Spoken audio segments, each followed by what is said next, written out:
Bonsoir. Du 30 au 31 mai se tient ici au Centre international de conférences de Kintélé la première édition du Forum sur le partenariat public-privé organisé par le ministère de la Coopération internationale et de la promotion du partenariat public-privé. L'occasion nous est donc donnée de nous entretenir avec le patron de ce département, le ministre Denis Christelle Sassou Nguesso, sur l'enjeu même de ce forum, mais pas seulement. Nous allons également faire un point sur quelques actions menées par le département dont il a la charge depuis maintenant une année. Monsieur le ministre, bonsoir. Bonsoir, monsieur. Commençons l'entretien par expliciter un concept trop utilisé ces derniers temps, à savoir le partenariat public-privé. Qu'est-ce que c'est? Bon, je suis heureux que vous me posiez la question, puisque lorsque Son Excellence, Monsieur le Président de la République, en 2021, a mis en place la nouvelle équipe gouvernementale, il a été créé un département du partenariat public-privé, fait assez inédit dans notre pays, parce que traditionnellement, les financements de projets dans le cadre de la croissance économique de notre pays se faisaient à travers le budget d'investissement de l'État ou éventuellement à travers donc, des financements à des taux concessionnels. Et le partenariat public-privé, je tiens à l'indiquer, est un département ministériel qui existe dans notre pays et ce n'est pas le cas dans beaucoup de pays. Donc on comprend qu'à travers la création de ce ministère, le président de la République a voulu tracer une réelle volonté politique et une vision pour notre pays. Et pour être précis quant à la question que vous me posez, le partenariat public-privé en réalité est un mode de financement de projet entre la personne publique qui est très souvent représentée par l'État, les collectivités locales ou éventuellement des sociétés à capitaux publics majoritaires et des partenaires privés dans le but de réaliser des équipements, des infrastructures ou de financer des services publics. Dans le cadre des équipements et des travaux, il s'agit de projets qui sont financés intégralement donc, par des partenaires privés. Donc la nuance est importante, ce n'est plus l'État qui finance, mais ce sont des privés qui en ont l'exploitation pendant un certain nombre de temps défini dans un contrat.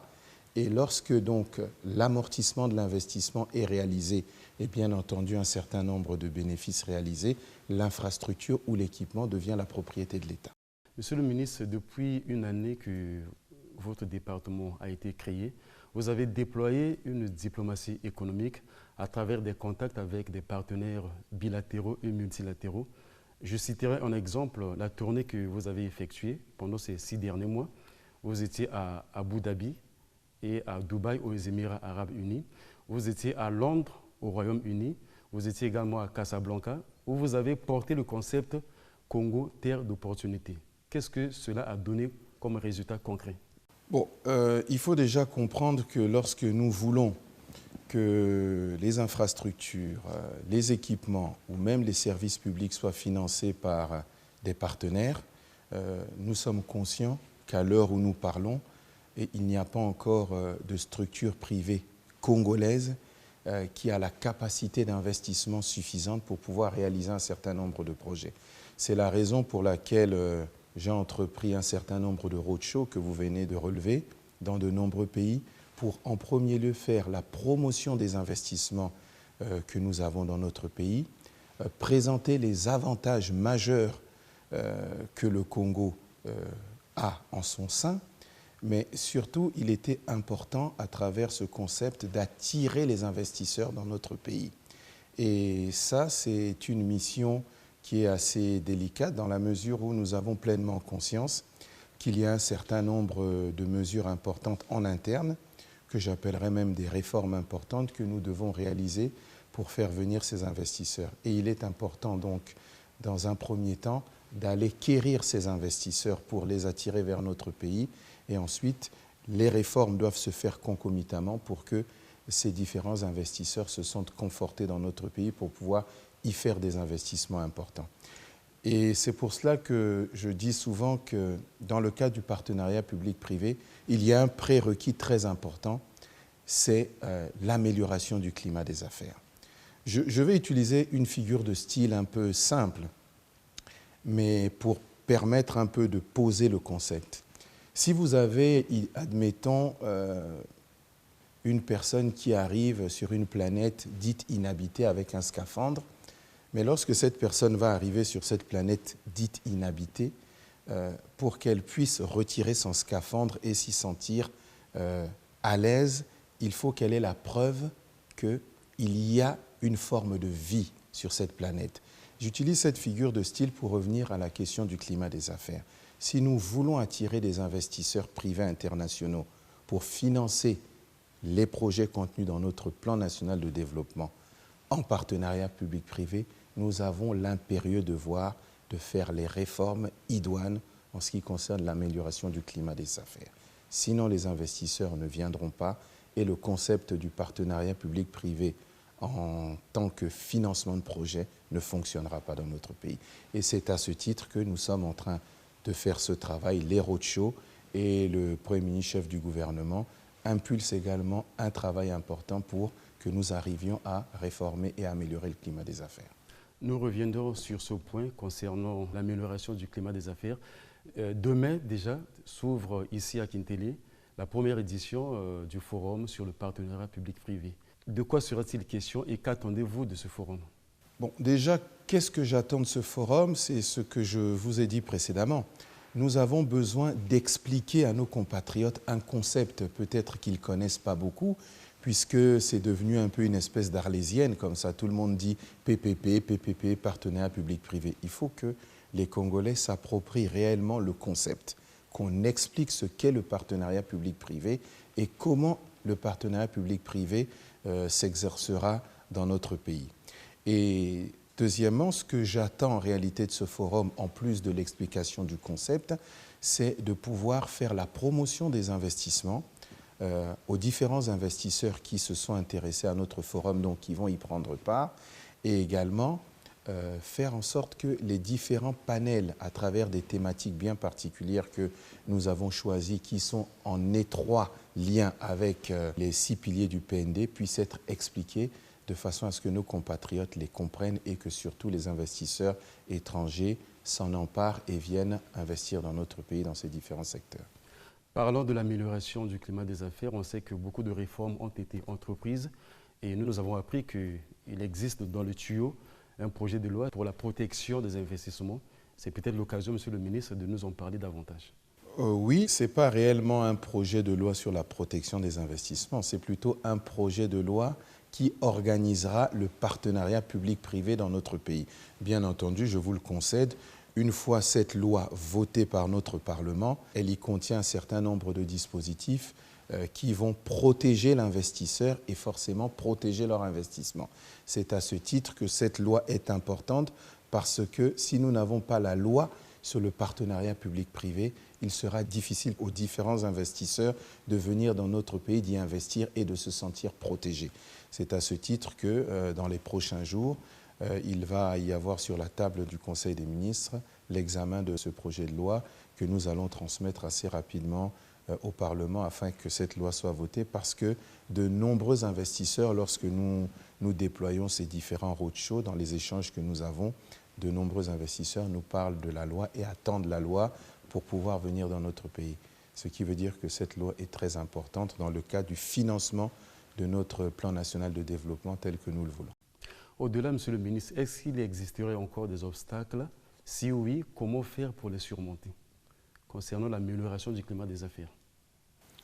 Bon, il faut quand même dire que le gouvernement, depuis un certain nombre d'années, a quand même fait des réformes importantes. Nous ne sautons pas dans le vide et nous n'allons quand même pas dire qu'il n'y a pas eu de réformes qui ont été réalisées pour améliorer le climat des affaires.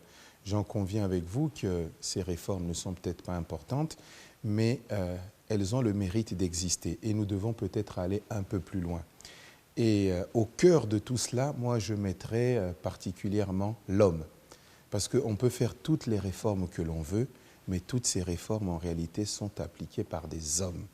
Et si les hommes n'ont pas la mentalité, la rigueur, la discipline pour observer les lois et les réformes qui sont prises, nous parlerons encore pendant 10 ans, 15 ans, 20 ans et on aura toujours le même problème en matière de climat des affaires. Donc je pense à mon sens que au-delà des textes et des réformes, il faut qu'il y ait une correction au niveau de l'homme, que ce soit dans les ministères, dans les différentes administrations et même au niveau des différentes régies financières. Il faut qu'il y ait un comportement de l'homme qui change. Parce que c'est ce mauvais comportement de l'homme qui parfois freine la venue donc, de certaines entreprises. Parlons du forum qui s'ouvre demain. Dans les documents mis à notre disposition, 9 thématiques ont été retenues qui feront l'objet de panels. Quelles sont, d'après vous, Monsieur le ministre, les priorités?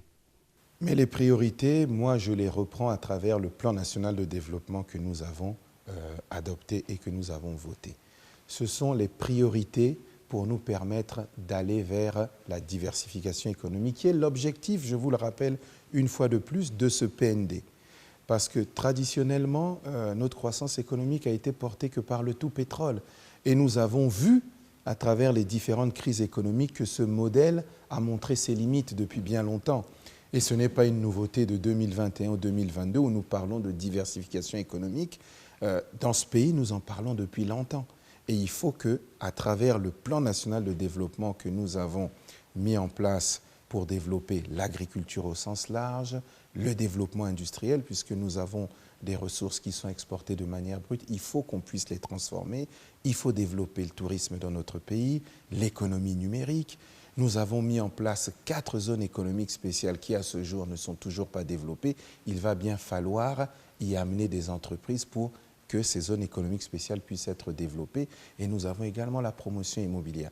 Voilà donc 6 secteurs importants que nous devons de financer à travers notre PND pour que nous arrivions à cette diversification économique et qu'enfin elle devienne une réalité. Pour notre pays, c'est essentiel et c'est primordial. Vous venez justement de citer les 6 piliers du PND.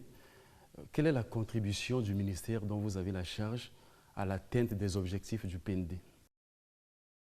Je pense que le partenariat public-privé en tant que mode innovant de financement de projets, y a toute sa place parce que, comme je vous l'ai dit précédemment, le financement de projets à travers le budget d'investissement ou à travers donc, les prêts à des taux concessionnels, je pense aujourd'hui à montrer ses limites. Si je vous prends la question, par exemple, des prêts à taux concessionnels, les prêteurs à ces taux-là ne courent pas les rues. C'est clair. Donc, nous aurons de plus en plus de difficultés à financer des projets à travers des prêts à taux concessionnels. En ce qui concerne le budget d'investissement donc, de notre pays, le tout pétrole montre que la masse de financement n'est pas suffisamment importante pour pouvoir financer les projets contenus dans notre PND. Ce qui veut dire que sur un PND qui est évalué aujourd'hui à un peu plus de 8 000 milliards de francs CFA, le gap de financement qu'il faut aller chercher chez les partenaires privés à travers des financements innovants, dont le partenariat public-privé est au cœur, est très très important. Et je pense que le plan national de développement tel qu'il est décliné aujourd'hui, si nous voulons le réussir, les partenariats publics-privés devront y contribuer grandement et fortement. On va évoquer à présent un point. Il s'agit du suivi des accords de partenariat que le Congo signe avec d'autres pays. Je me souviens encore d'une phrase que vous avez prononcée dans votre communication lorsque vous avez pris fonction. Vous aviez dit que vous seriez très rigoureux sur le suivi des accords. Monsieur le ministre, vous occupez un département transversal. Est-ce que cela vous facilite la tâche avec les autres ministères? Bon, vous savez, le concept de la transversalité touche le ministère que j'occupe, mais ce n'est pas le seul. Il y a d'autres départements ministériels au sein de notre gouvernement qui ont également une essence transversale. Mais pour répondre de façon précise à votre question, le travail au sein du gouvernement doit être perçu comme étant un travail d'équipe. Si nous ne travaillons pas en équipe, nous allons échouer collectivement. Et si nous travaillons en équipe, nous allons réussir collectivement. Et je pense qu'à ce niveau-là, les choses se font convenablement et je n'ai pas d'inquiétude à ce propos. Dernière question, Monsieur le ministre. Lors du dernier voyage du président Paul Kagame ici à Brazzaville, un certain nombre d'accords ont été signés et parmi ces accords, il y a un accord qui a été mal compris par les Congolais. Il s'agit d'un accord qui autoriserait à une société rwandaise d'exploiter les terres congolaises sur une durée de 25 ans. Monsieur le ministre, l'occasion vous est donnée d'expliquer aux Congolais ce dont il est question exactement. Bon, déjà, il faut corriger une chose. Il ne s'agit pas d'une société rwandaise. Il s'agit d'abord d'une société de droit congolais dont les actionnaires au niveau du consortium sont au Rwanda, premièrement. Et il faut bien comprendre le concept. Il ne s'agit pas forcément de dire, comme je l'ai entendu ici et là, que nous donnons des terres au Rwanda. L'État ne donne pas ces terres et l'État ne les vend pas. L'État met à disposition, par le mécanisme donc de baux amphithéotiques, donc des espaces de terre à des sociétés. Et ce n'est pas une première au Congo. Nous avons, si je prends par exemple dans le département de la Sangha, nous avons donné des hectares et des hectares à des sociétés malaisiennes pour faire l'exploitation forestière. Donc ça ne veut pas dire que parce que nous avons mis à disposition ces espaces de terre à des sociétés malaisiennes que l'État a donné ou l'État a vendu des espaces de terre. Nous avons antérieurement, dans ce même pays, mis à disposition à des sociétés sud-africaines dans le département de la Bouenza des hectares et des hectares pour faire la culture de maïs. Bon, il n'y a pas eu tous les mois que j'ai pu entendre dans le cadre donc de la mise en œuvre de ces différents accords. Dans le cadre du dossier rwandais, il s'agit d'une société de droit congolais à qui nous avons mis à disposition donc des espaces de terre pour faire donc la culture du ricin, parce que nous avons un projet avec la société Eni. Il faut le savoir, la société Eni qui veut développer donc les biocarburants et l'approvisionnement dont Eni a besoin pour développer le biocarburant, c'est le ricin. Et il faut savoir que les Congolais ne sont pas exclus à ce projet. Je tiens à le dire, les Congolais ont tout à fait leur place pour eux également développer la culture du ricin. Et je dirais même que c'est un projet qui est tout à fait ouvert dans la mesure où vous avez, c'est un fait assez rare, un partenaire qui vous dit d'entrée de jeu, la culture de ricin qui sera produite, je vais l'acheter intégralement parce que j'ai besoin de cette culture pour développer à travers donc les agro-hubs que Eni va mettre en place, le biocarburant que je vais exporter pour mes raffineries. Donc il s'agit en réalité d'un contrat qui est tout à fait classique et je tiens à rassurer le peuple congolais, puisque ça je l'ai entendu aussi, qu'il y aura une main-d'œuvre abondante étrangère qui viendra du Rwanda. Il n'en est pas du tout question, puisque dans l'accord tel qu'il est rédigé, je le cite, c'est l'article 2. L'article 2 dispose de façon claire que la main-d'œuvre dans le cadre de ce projet est essentiellement nationale. Donc nous avons fait ce projet parce que nous avons pensé également qu'il permettrait de créer des emplois principalement pour les Congolais. Donc j'invite les Congolais à s'inscrire pleinement dans ce projet et eux aussi à développer la culture du ricin parce qu'il y a un partenaire tout indiqué qui est prêt à l'acheter et c'est un projet qui est à mon sens très intéressant pour notre pays. Monsieur le ministre de la Coopération internationale et de la promotion du partenariat public-privé, merci de nous avoir accordé cet entretien. Nous avons espoir de vous retrouver à une autre occasion. C'est moi qui vous remercie. C'est la fin de cet entretien. Merci de l'avoir suivi et bonne suite des programmes sur Télé Congo.